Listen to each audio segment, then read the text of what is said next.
Kita masih di program Bible Everyday dan hari ini saya mengajak Anda untuk melanjutkan pelajaran rohani kita. Kita sudah tiba di Zakaria pasal yang kedua. Ada banyak penglihatan yang disampaikan Tuhan melalui hambanya yaitu Nabi Zakaria, dan penglihatan ini disampaikan kepada umat Tuhan. Penglihatan-penglihatan seperti apa saja? Di pasal yang kedua ini ada beberapa perikop. Salah satunya adalah orang-orang buangan dipanggil pulang. Orang-orang Israel yang ada di Babel, mereka dipanggil pulang dan Tuhan sudah membuka jalan buat mereka untuk mereka kembali pulang. Karena Tuhan melembutkan Raja Kores, mengizinkan mereka pulang, bahkan mendukung pembangunan bait suci. Dan ketika mereka pulang ke negerinya bukan berarti tanpa tantangan. Karena masalah akan selalu ada. Orang-orang yang tidak suka dengan orang Yahudi ini akan selalu ada. Mereka akan selalu mencoba untuk menentang. Mereka akan mencoba untuk mengalahkan orang-orang Yahudi ini. Itu sebabnya dalam situasi seperti itu, tentu saja ketika mereka pulang, tentu saja mereka belum siap kalau harus berperang. Mereka belum siap secara kekuatan untuk menghadapi musuh-musuh mereka. Dalam keadaan itu, maka datanglah janji Tuhan yang disampaikan kepada mereka melalui Nabi Zakaria. Janji Tuhan ini kita bisa temukan di dalam ayat yang kelima.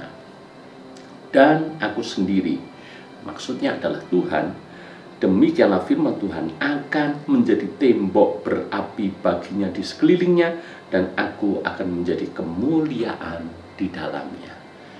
Kita tahu bahwa tembok berfungsi sebagai pelindung. Setiap rumah ada tembok, tujuannya apa? Menjadi pelindung.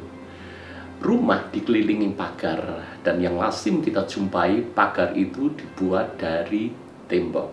Tujuannya apa? Untuk melindungi juga. Apalagi di era dulu atau di zaman dulu, yang mana sebuah kota akan kuat kalau dikelilingi tembok yang kuat juga. Karena dengan tembok yang kuat, musuh sulit sekali untuk menerobos masuk. Makanya tidak heran, Yeriko dikelilingi tembok yang sangat kuat. Kenapa? Mereka harus membangun tembok yang sedemikian besar, tebal, dan kuat, supaya kota itu aman. Kali ini Tuhan menyatakan janji kepada umatnya, bahwa Tuhan sendiri yang akan menjadi tembok berapi. Bayangkan betapa janji yang indah. Bukan tembok buatan manusia. Tembok buatan manusia masih bisa dijebol. Tembok buatan manusia masih bisa dikalahkan. Tetapi kalau Tuhan sendiri berkata, aku akan menjadi tembok berapi, musuh tidak akan pernah bisa mengalahkan umatnya. Tembok saja sudah kuat, apalagi temboknya adalah Tuhan, super kuat. Masih seperti itu Tuhan mengatakan, bukan sekedar tembok biasa, tapi tembok berapi. Musuh pasti akan kalah dan binasa, sebab yang dihadapi adalah Tuhan sendiri. Tuhan ganti perang buat umatnya. Siapapun yang akan menyerang umat Tuhan harus berhadapan dengan Tuhan lebih dulu. Ini janji yang indah. Ketika kita kembali pulang, ketika kita bertobat dengan sungguh-sungguh, Tuhan tidak hanya mengampuni dan memulihkan kita, tapi juga Tuhan akan menjadi pelindung bagi kita. Tuhan menjadi perisai bagi kita. Tuhan menjadi pembela, sehingga orang-orang yang bermaksud jahat kepada kita, mereka harus berurusan dengan Tuhan lebih dulu. Manusia boleh mereka-rekakan yang jahat, tetapi kalau Tuhan menjadi tembok berapi bagi kita, amanlah kita. Sebab Tuhan, siapa yang bisa mengalahkannya?